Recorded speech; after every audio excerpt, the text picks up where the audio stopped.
राजा जी के करवेटू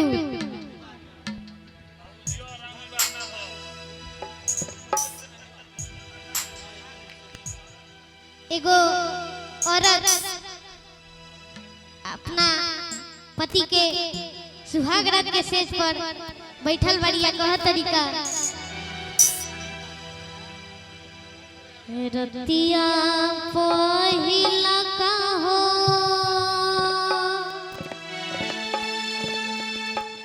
पहिला मिलनवा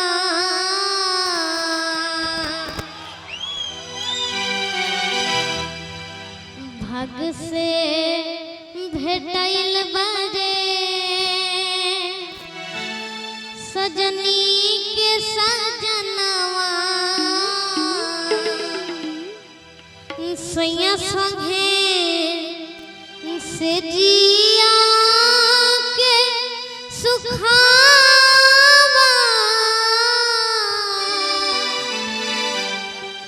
ससुरवा में आज भोगे दो सैया संगे से जिया के सुखावा ससुरवा में आज भोगे दो।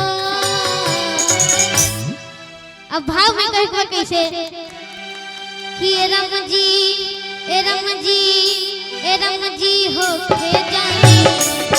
हाल भोरावा भोरवा राज भोगे का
ससुरवा में आज भोगे दो सैया संगे से जिया के सुखावा ससुरवा में आज भोगे दो। ए रम जी हो खे जानी हाल भोरावा भोरवा राज भोगे दो।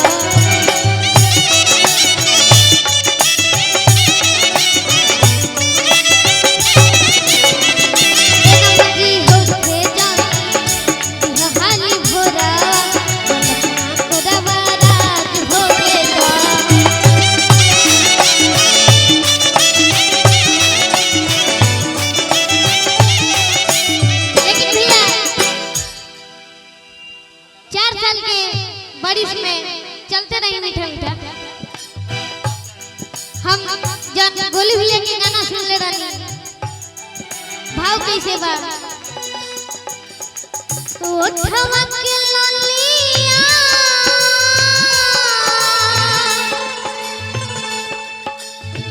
कानवा के बलिया ओठवा के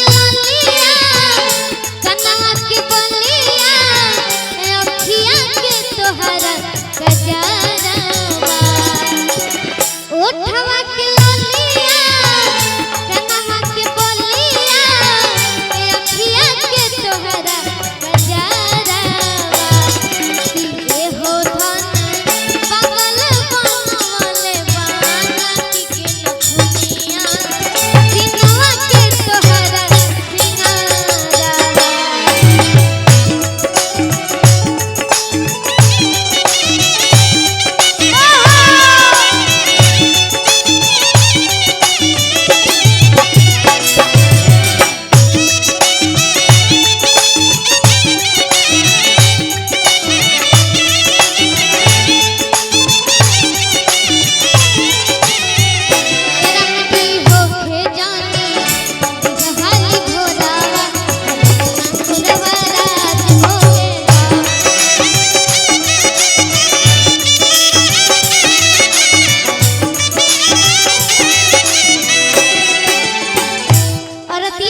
तनी भाव में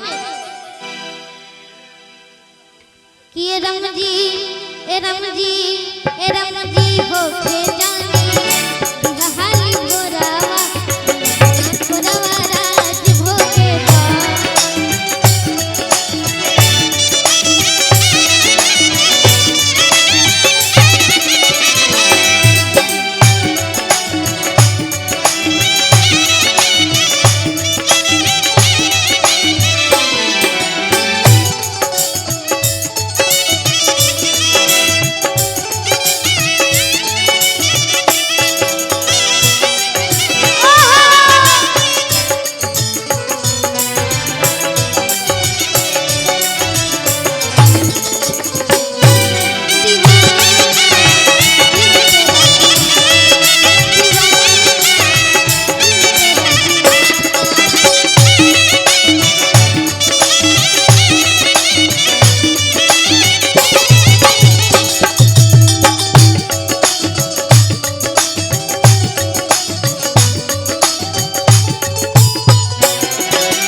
रोआ रोआ खिली है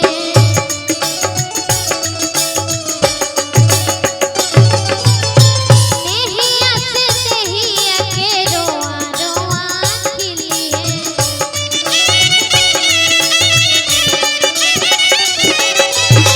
आगे के भाव टंगरी में टंगरी जब गोलू जी से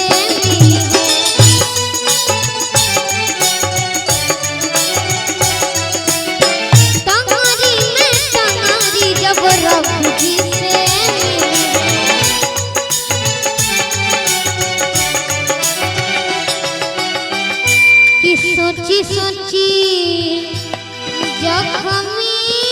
जितेंद्र के सोची सोची जख्मी जितेंद्र के गड़बड़ मिजाज होके तो सोची सोची टिंकू भैया के गड़बड़ मिजाज होके तो ये राम जी ए राम जी होके जानी बिहाली भोरावा एका के उठा ले बलमुआ कोरवा राज भोग